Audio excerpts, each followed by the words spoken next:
Coming up on this edition of Shamrock Sports, it's all women's basketball again, but unfortunately, the ladies fall to a 3-seed Oregon State Beavers team after a long run, including an ACC championship. What do we make of this year, and what do we make of next year going forward as the Irish add to their very talented roster? All that and more with coverage from Notre Dame and live in Albany, New York on this edition of Shamrock Sports.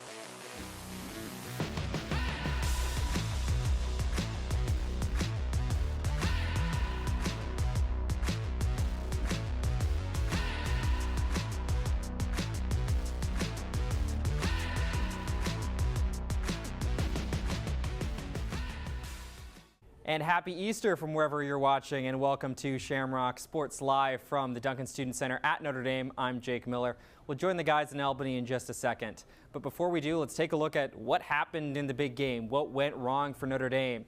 And so we head to the highlights. And the Irish found their way into the Sweet 16, Coach Ivy's third in 3 years. How did this one go? Well, it was tough down low. Oregon State's Reagan Beers puts it in. That was the story all day. She was dominant all along. Could Notre Dame do anything on the offensive side to replicate that? Kind of. Maddie Westfeld step back, bounce, bounce, bounce, finally gets it in, cutting Notre Dame's deficit to 2. But there were a lot more stories on the day than simply was on the court. Look at Hannah Hidalgo here, beginning of the second quarter. Something's in her nose. Oh wait, that's the nose earring, the nose stud she's been playing with all season long. Can't play with that, needs to take it out. She missed about 5 minutes as the Notre Dame athletics and training staff attempted with everything they could do to get that out. But back to the court, KK Brandstore, pivotal roll off the bench here.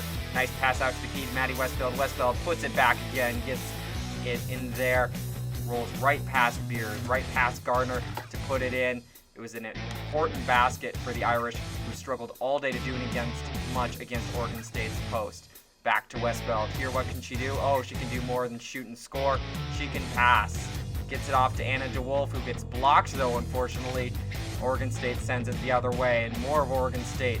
But this time, Sonia Citron, as she does so well, spies, takes her time, takes the other way, puts in the 2. Notre Dame now leads with 6 minutes to play in the second. We're going back and forth, lots of lead changes in this one. Citron from the free throw line, she has that nice touch. You'll see at least another year of that from Citron, and the Irish puts it in.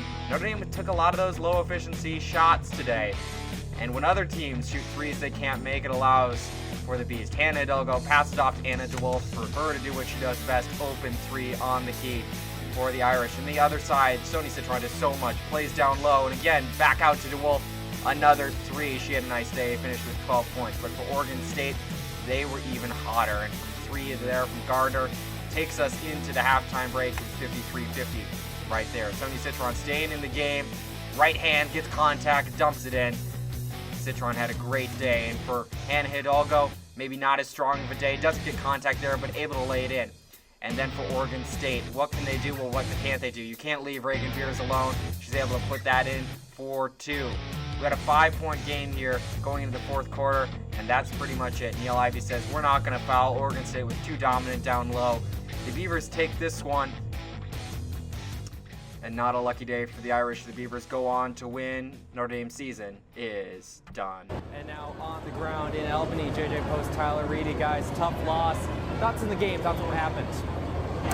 Yeah, thanks. We're here at MVP Arena in Albany, New York, where Notre Dame women's basketball just wrapped up its season with a 70-65 loss to Oregon State. Tyler Reidy and JJ Post here on site. JJ, tough way to end it. Was a winnable game for Notre Dame, one that went back and forth.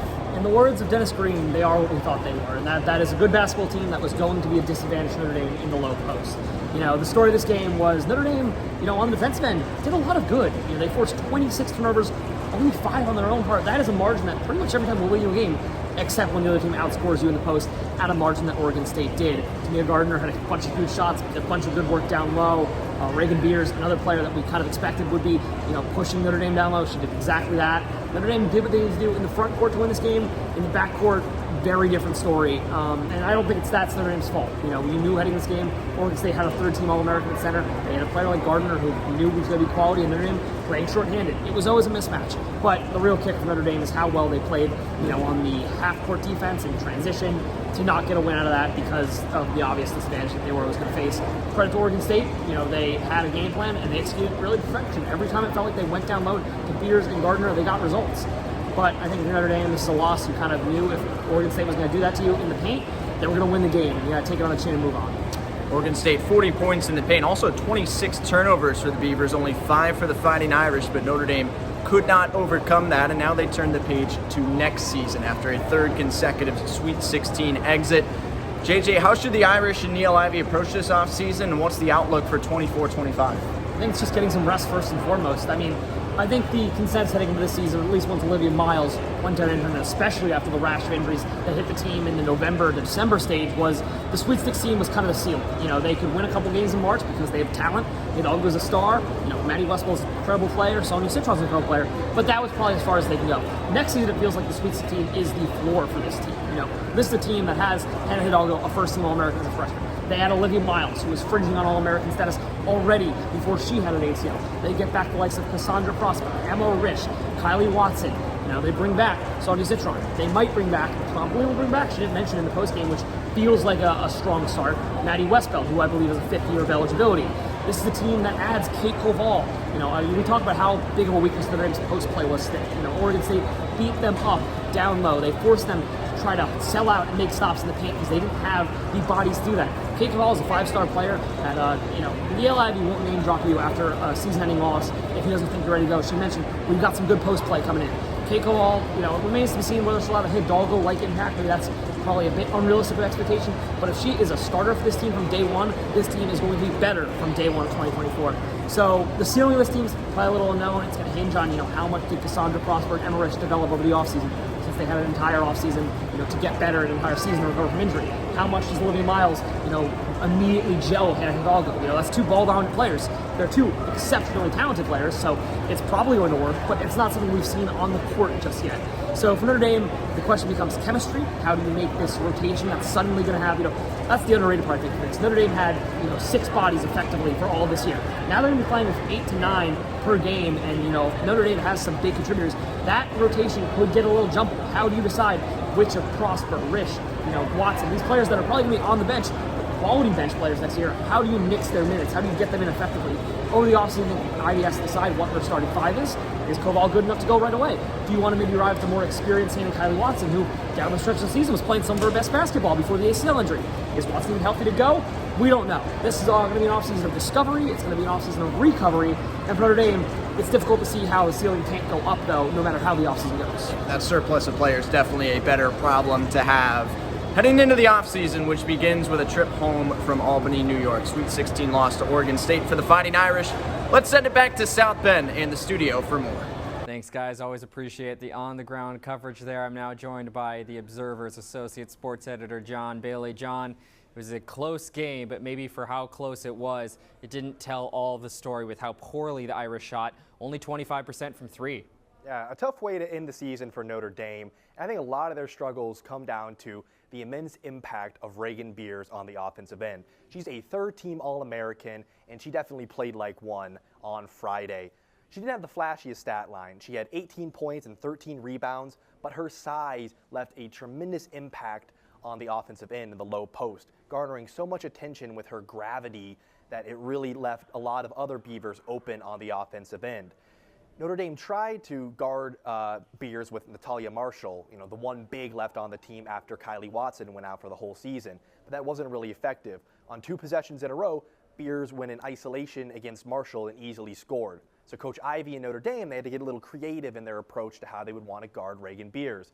They would try to trap her, double team, but that opened up a lot of looks for Oregon State shooters. They finished 6 of 14 on the day from 3 with some crucial triples down the stretch. It also allowed Tamia Gardner to have a big game. She had 21 points, 11 rebounds, and it just was hard to stop all the weapons Oregon State has when you had so much focus on Reagan Beers. It was an interesting game from the start. In the first seconds of the game had to be stopped in order to fix a shot clock error, the 10th of the second wasn't showing on the board there.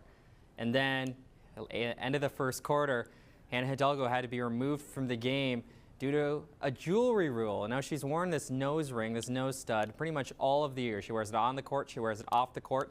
It seems to have never been an issue. She said after the game, refs have never told her to take it off. Now technically any jewelry like that is forbidden in the NBA, and that's not really only an NBA rule. It's very common in any sort of organized sports not to allow a jewelry. But this was interesting how it was handled, John, because after not hearing anything about it, the refs pull her from the game. Notre Dame training staff is all over there. Well, you know, you take a look at the tape. They're trying to use tweezers and try to get it out of her nose. Obviously, piercings, once you get something pierced, it has to stay in the spot for a long time.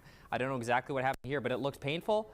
And more than anything, it was a very odd situation that benched her for 5 pivotal minutes. Yeah, it looked like a boxing cut team with their fighter in the corner there, trying to stitch him up with the way they were trying to unscrew her nose ring.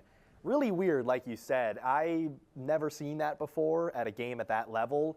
She's been playing with it all season, and you would think they would catch that before the game even started. That's on the referees to make that call before tip so that you don't have to keep a player out for almost 7 minutes or however long it was in the second quarter.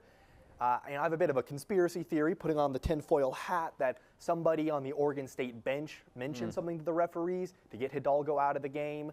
And I really think that kind of screwed with her momentum. She showed a bit of her youth during this game, getting frustrated, especially in the second and third quarters. She didn't make a field goal in either of those periods of play. And you could just see she kind of got antsy, forced some bad shots. And I think ultimately, her worst game of the season, and that cost Notre Dame down the stretch with a key turnover with less than 2 minutes left at half court when the Irish had an opportunity to keep the game competitive and tie it up. It's interesting, after the game, Oregon State's head coach said, I had no clue about the jewelry. Well, maybe one of his assistants did. One of the players, one of the managers on the bench said something to the official that caught their eye. It's really interesting from my point, though, because it does show, I think, very significant, the officials did not do the pregame duties that they're supposed to do. I have no problem with the rule, and I have no problem with the rule being enforced. From what I understand, a lot of this is an insurance thing. If a player gets injured and, they have something that they're wearing provokes that injury, the NCAA or the host venue could be potentially liable for that. So I understand why the NCAA doesn't allow this kind of jewelry. But it very clearly showed yesterday that I don't think the officiating was great the entire game, but the sore spot was the officials did not do their pregame checks. They did not check for equipment, or at least not carefully, and they did not check the clocks and the times. You'll see, though, they're going to check the balls, they're going to check their whistles, they're going to check the thing on their waist that helps with the time. That needs to be a more comprehensive process, and I don't think the in-game officiating was all stellar as well, but an official makes that mistake in a regional round in a Sweet 16. That's such a pivotal, such an easy thing that went wrong that I think the NCAA should hold those officials liable for that. They should be downgraded and should not be working, at least in my opinion, games in that Final Four. But always interesting to talk about. I think Neil Ivey will now maybe have somebody who checks all the players as soon as they're going on the floor to make sure that doesn't happen in the future. We'll have to see going on to next year. Hannah said after the game, hey, she wants to keep playing with it next year. She loves it.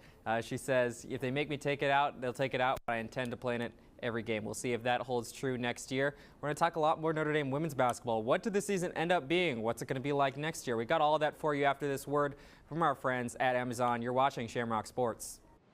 Hi Irish, my name is Elise Dahoney and I'm the Ndtv Director of Operations. If you'd like to support Ndtv, make sure to click on the link on the screen or in our description. It's an Amazon link, will take you straight to the site, and any purchase you make through that link, we receive a small portion of the revenue. This is a great way to support Ndtv and get all those things you need for the perfect Notre Dame tailgate. I'm talking, mugs and flags and hats and all the merch that you need. So make sure to click on that link and support Ndtv. We're here for all of you. Thank you. And a big thank you to all of our friends at Amazon. John Bailey sticking around with us today. John, it was a very impressive season for Notre Dame. What do you make of the year? Obviously, I don't think an ACC championship was what people were expecting, but maybe people also weren't expecting an early exit. Jake, when I think of this season, I'm reminded of some Charles Dickens. It was the best of times, it was the worst of times, from The Tale of Two Cities. Because really, it was a tale of two seasons for the Irish women's basketball team. It was the worst of times with a lot of injuries this year. You had an early exit that I really think they could have pushed to the next round, maybe even challenged South Carolina. but a lot of great moments too. You talked about that ACC tournament run. Just a testament to this team's growth ever since Coach Neil Ivey took over for the legendary Muffet McGraw. And really, I think this season marked the coronation of Ivey as the rightful successor to Coach McGraw. She has had nothing but improvement each and every season, from the regular season to the conference tournament to the NCAA tournament, and I've really been impressed with how this team has really responded to her leadership and developed under her 4 seasons here as head coach. And they've been doing it all with a lot of major injuries. I think next season this team's going to be even stronger. You talk about getting back 2 more of your top 20 5-star recruits from 2023, Emma Risch and Cassandre Prosper, in addition to a consensus top 5 big man with Kate Koval. She's going to dominate and I think be the missing link for this Irish team. They have great guards. They need a little more size, as we saw with Reagan Beers, unable to really contain her offensively. And I think they're really going to go on a big run next year and maybe even challenge South Carolina for supremacy in the NCAA. You know, I think that's very much fair. This is an Irish team, at least in my opinion, that all year, even with Kylie Watson, Cass Prosper, Emma Risch, that would not be able to compete against South Carolina. Now, South Carolina did look vulnerable in the Sweet 16 against Indiana. Very close game at the end. But ultimately, this was not a team that was built with some of the best posts in the nation. And to win a Final Four, to compete in the national championship stage, I really think that's going to be important for the Irish next year. Having Kate Koval come in, I think that it's going to be an elite team. Now, it might be a team where the rotations are very much different, as our good friend JJ Post mentioned. How, you know, Hannah Hidalgo and Sonia Citron were playing near 40 minutes this year. That's going to be a decreased workload next year. There's going to be more bench production. How that works out is anybody's game to see, but I can guarantee you that Ndtv will have all the coverage next year. We love our women's basketball team. For John and myself, it's been a pleasure to be with you on this Easter holiday. Happy Easter to all those celebrating. We'll be back on Friday with more spring sports coverage. Baseball, softball with some big wins. We'll talk all that, some football updates and more. You've been watching Ndtv. Have a great Easter.